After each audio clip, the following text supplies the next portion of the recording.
Hello another video and यहाँ पे आपके आज मान लो 7 तारीख है, 7 मार्च है एंड आप लोगों के जो एग्ज़ाम है फाइनली ख़त्म हो चुके हैं। First semester, second semester and third semester के।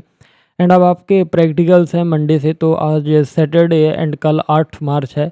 तो कल आपका संडे है, तो कल तो आपका कोई प्रैक्टिकल है नहीं, तो सीधे मंडे से। तो मेरे पास बहुत सारे डिमांड्स आ रहे हैं अब किस चीज़ के कि भैया हमको प्रैक्टिकल क्वेश्चंस दे दो जो कि इंपॉर्टेंट क्वेश्चन है, क्योंकि आपने जो इम्पोर्टेंट क्वेश्चन दिए हैं हमारे आरजीपीवी एग्ज़ाम के लिए, उससे हम लोगों को बहुत सारी हेल्प हुई है। ठीक है, सो एक वीडियो मैंने डाला है कि आपका प्रैक्टिकल कैसे होता है एंड क्या सारी प्रोसेस होती है, तो प्लीज़ जाके इसको देख लेना।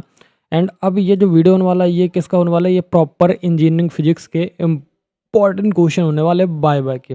एंड मैं आपसे एक रिक्वेस्ट करना चाहता हूँ यार, प्लीज़ अगर आपको जेन्युइनली लगता है कि मैंने मेहनत की है आपके लिए, तो प्लीज़ इस नंबर को जितना आप बढ़ा सकते हो तो प्लीज़ हेल्प करो। हम लोग 10,000 के बहुत ही क्लोज़ है। तो देखो यहाँ पे मैंने कुछ 20, 25, 30 क्वेश्चन यहाँ पे, मतलब जो मैंने, क्योंकि देखो मैंने भी बाय बात दिया हुआ है, दैट्स वाई जितना मेरे को लगा कि आपसे जो आपके एक्सटर्नल सर आने वाले हैं या मैम आने वाले हैं, वो आपसे इतने क्वेश्चन पूछ सकते हैं। एंड आप इन क्वेश्चंस के आंसर कहाँ ढूँढोगे, या तो आपकी कॉपी में होंगे, या तो आप गूगल कर सकते हो, या तो आप चैट जीपीटी कर सकते हो। ठीक है, सो यहाँ पे इंजीनियरिंग फिजिक्स का पहला क्वेश्चन आता है। सबसे पहला जो एक इम्पॉर्टेंट क्वेश्चन है वो आपके थ्योरी से भी रिलेटेड था एंड ये आपके वाइवा से भी रिलेटेड है। तो वाइवा में सर आपसे या मैम क्या पूछ सकते हैं कि बताइए न्यूटन रिंग होता क्या है। ठीक है, तो आपको न्यूटन रिंग को अच्छे से, मतलब इसका जो कॉन्सेप्ट है, इसका ये कैसे, मतलब क्या होता है, ये आपको बताना है। ठीक है, फिर दूसरा क्वेश्चन इसी से डिस्कवर होता है, क्या डिस्कवर होता है कि न्यूटन रिंग को डिस्कवर किसने किया था। तो इसके जो मतलब साइंटिस्ट हैं जिनने इसको डिस्कवर किया था, उसका नाम भी आपको पता होना चाहिए। ठीक है, तो उनका नाम भी कर लेना। फिर न्यूटन्स रिंग एक्सपेरिमेंट में रिंग बनने का रीज़न क्या है, तो ये सारी चीज़ आपको, देखो ये छोटी छोटी चीज़ें हैं भाई। तो ये छोटी छोटी चीज़ें हैं बट आपको ये पता होनी चाहिए, क्योंकि यही वाइवा है आपका। ठीक है, मतलब देखो आपने न्यूटन्स रिंग परफॉर्म की होगी फिजिक्स की लैब में। ठीक है, तो आपको ये पता होना चाहिए कि जो भैया न्यूटन्स रिंग एक्सपेरिमेंट होता क्या है एंड इसको किसने डिस्कवर किया था एंड ये रिंग बनने का रीज़न क्या होता है इसमें। ठीक है, एंड नाउ फोर्थ क्वेश्चन है कि न्यूटन्स रिंग एक्सपेरिमेंट का यूज़ क्या यूज़ होता है। तो देखो ये छोटे छोटे क्वेश्चन है जो आपसे बाय बाय पूछे जाते हैं, बड़े लेंदी क्वेश्चन नहीं पूछे जाते हैं, वन वर्ड आंसर ही पूछे जाते हैं कि आप बताइए कि इस न्यूटन्स रिंग एक्सपेरिमेंट क्या होता है, इनको डिस्कवर किसने किया था। देखो आप बायबा में जाओगे तो मेनली जो 5-5 का सेट जाता है उससे मेनली 5 या 6 मिनट ही पूछा जाता है। 1 मिनट एक स्टूडेंट को मिलता है या 1-1.5 मिनट ही मिलता है। तो 1-1.5-2 मिनट में आपसे ये छोटे छोटे ही क्वेश्चन पूछे जाएंगे। सो बिल्कुल टेंशन मत लो, ये थोड़ा बहुत इनको कवर करके जाओ एंड आपका बायबा अच्छा जाएगा। ठीक है, तो देखो न्यूटन्स रिंग एक्सपेरिमेंट, देखो ये हो गया।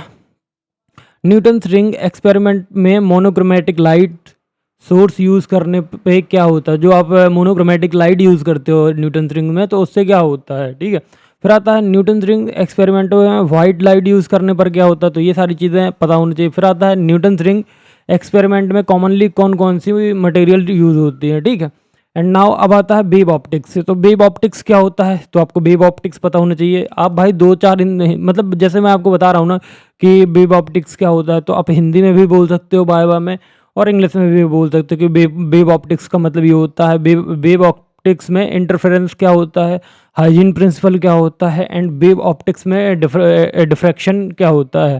ठीक है, तो अब आपसे नेक्स्ट क्वेश्चन होता है कि लेज़र का फुल फॉर्म क्या होता है। ठीक है, लेज़र का फुल फॉर्म क्या होता है, लेज़र क्या होता है एंड लेज़र के एप्लीकेशन क्या है। ठीक है, एंड क्वेश्चन नंबर 15 है आपका हॉल इफेक्ट एक्सपेरिमेंट क्या होता है एंड हॉल इफेक्ट क्या होता है। ठीक है, एंड क्या हॉल इफेक्ट जो एक्सपेरिमेंट है वो हॉल वोल्टेज के बेसिस पे किया जाता है। ठीक है, तो ये सारे हैं। एंड अब आता है आपका डायोड वाला यूनिट। तो डायोड की वी कैरेक्टरिस्टिक कर्व क्या रिप्रेजेंट करती है, जो ये ऐसा कर्व बनता है ना, एक जैसे ये है तो एक ऐसा बनता है एंड यहाँ से जाके ये ब्रेक डाउन हो जाता है, तो ये कर्व क्या रिप्रेजेंट करती है। ठीक है, डायोड का ब्रेक डाउन वोल्टेज क्या होता है। ठीक है, और डायोड की वी कैरेक्टरिस्टिक के एप्लीकेशन बताइए। ठीक है, अब आता है फोटो सेल एक्सपेरिमेंट का मेन पर्पज़ क्या होता है, और photo cell experiment Planck's constant determine करने में कैसे हेल्प करता है एंड फोटो सेल एक्सपेरिमेंट से प्लांक कांस्टेंट कैसे डिटरमाइन किया जाता है एंड प्लांक कांस्टेंट की यूनिट्स क्या होती है। ठीक है, फिर आता है कूलम्ब्स लॉ क्या होता है एंड इलेक्ट्रिक पोटेंशियल क्या होता है and free electron theory of metals क्या है, ठीक है। मेटल ऑफ फ्री इलेक्ट्रॉन का रूल क्या होता है and reference zener diode use करके अमीटर को कैलिब्रेट करने का पर्पस क्या होता है एंड अमीटर कैलिब्रेशन के टाइम कौन कौन सी प्रिकॉशंस लेनी चाहिए। तो ये आपके टॉप 30 इंपॉर्टेंट क्वेश्चन है एंड लिटरली मानो कि सर या मैम आपसे इससे ज़्यादा कोई क्वेश्चन नहीं पूछेंगे।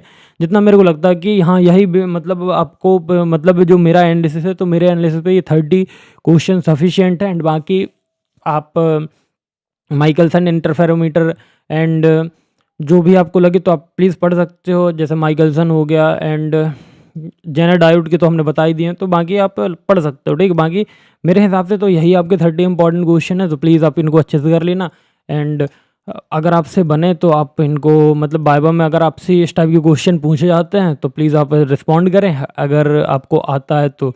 एंड थोड़ा मतलब कॉन्सेप्चुअली रिस्पॉन्ड करना है, ठीक है, कि मैम इसका मतलब ये होता है या सर न्यूटन रिंग्स ये होती है, लाइक ऐसा। तो अब आपके बाकी देखो, बाकी आपका किस सब्जेक्ट का है, बीएमई का भी वाइवा है, सिविल का वाइवा, बेसिक सिविल बीसीईएम का वाइवा है एंड आपका बीसीई का वाइवा, तो इसके भी इंपॉर्टेंट मिल जाएंगे। सो प्लीज़ चैनल को सब्सक्राइब कर लो, वीडियो को लाइक कर लो एंड मिलते हैं नेक्स्ट वीडियो में। तो थैंक यू।